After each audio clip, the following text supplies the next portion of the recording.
Ladies and gentlemen, they're saying that the US is headed for a full time employment recession. So, there are jobs out here, but the production is down. And, many of us already know this place is in a recession and it's been in recession for quite some time. And whenever it don't suit them, they always want to change the rules, and try to play things off.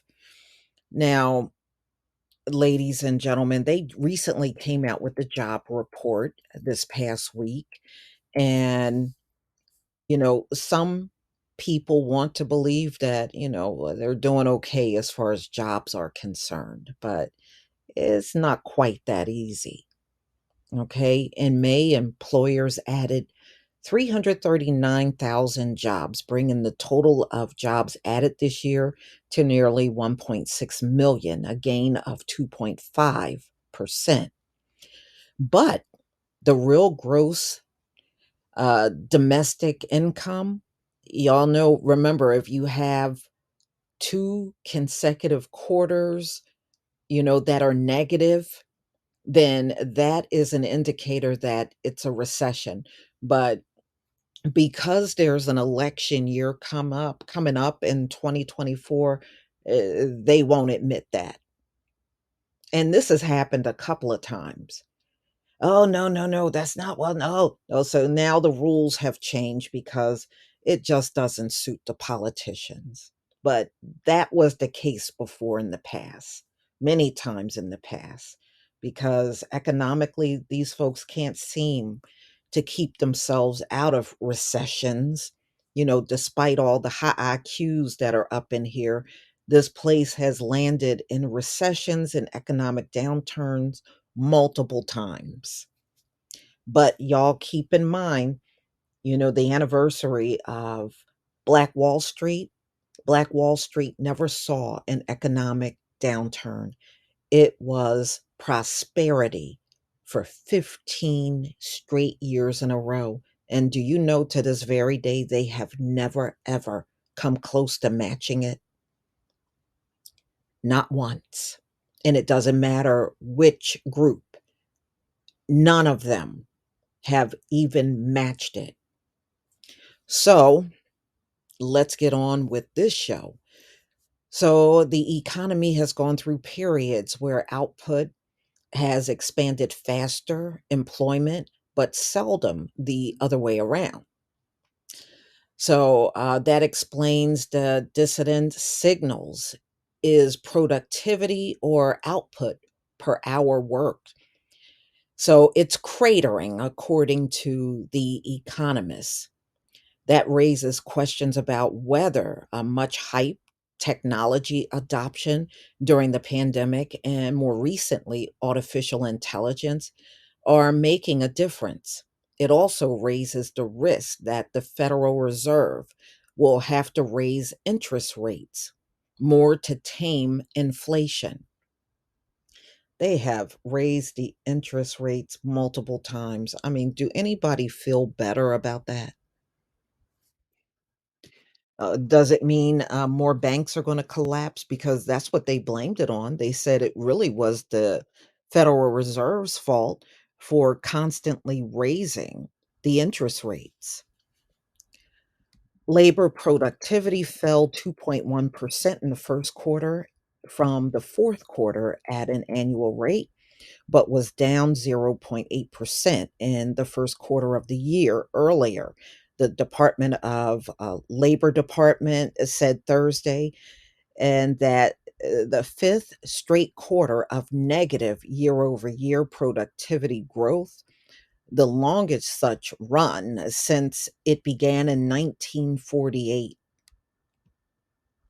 Those calculations come from the gross domestic product, which shows output rising at a 1.3%, and that was in the first quarter. But another key measure, gross domestic income, decline, implying an even bigger productivity collapse.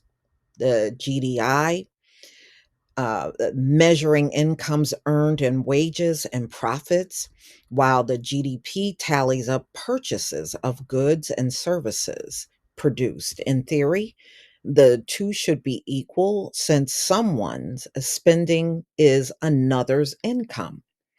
They never exactly match because of statistical challenges. Lately, though, the divergence is dramatic.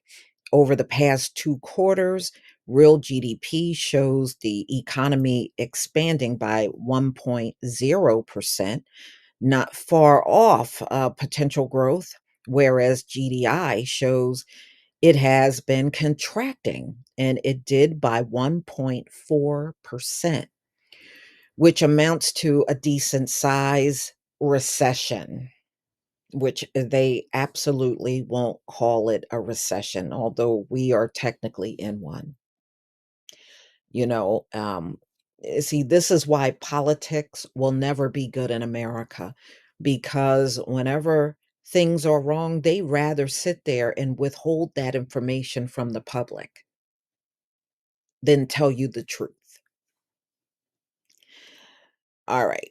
The divergence is the GDI previously undershot GDP dramatically during 2007 through 2009, the financial crisis, and also in the early 1990s recession. The second quarter also shaped up to be weak. S&P Global Market Intelligence see a second quarter real GDP expanding at 0.8% annual rate. Morgan Stanley projects 0.3%. The Atlanta Fed's GDP Now model estimates 2%. Most economists don't forecast the GDI. Usually, employment plummets during recessions because as factories, offices, and restaurants produce less, they need fewer workers. That's clearly, right now, that is not happening in a big way.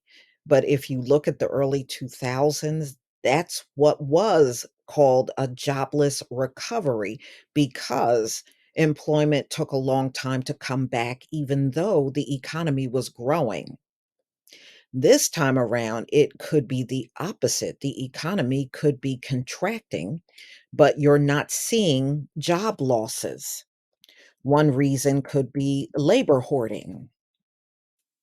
After struggling to hire and train workers during the pandemic, employers are now balking at letting them go, even as sales slip. Even the labor market unusual tightness, there were 10.1 million vacant jobs in April, well above the 5.7 people saw like the month before. So, some firms, particularly services such as restaurants and travel related businesses, ran short staff for a couple of years and they're still trying to catch up. Possible sign of this is hours worked per week, which in May fell slightly below the 2019 average after having surged during the pandemic. This drop has been sharp in retail and leisure and hospitality industries that have been strapped for workers. And that's because those industries don't pay any good income. That's why they're always going to be strapped for workers. And you know how easy it is for people now to get jobs with Amazon, you know, and it pays more than many of these retail jobs, restaurant jobs. That's why so many people just flock over there. The unemployment rate also rose in May, one sign of a potential cooling of the labor market. Mm, mm, mm. So, y'all, you're gonna have to just tell me um, what you think.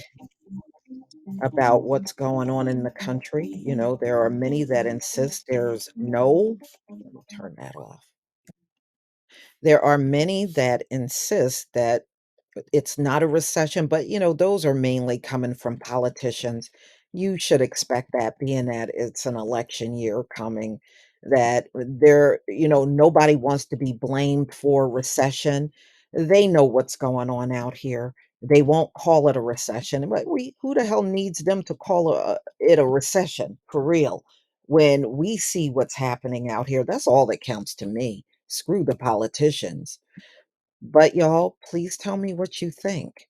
You know, if you remember, this happened also in 2007, 2008 when George W. Bush was the president, and he was very reluctant to call what was going on a recession, despite the fact that everybody saw what was going on, you know, and he still would not call it a recession. So you can, at best, expect that from politicians.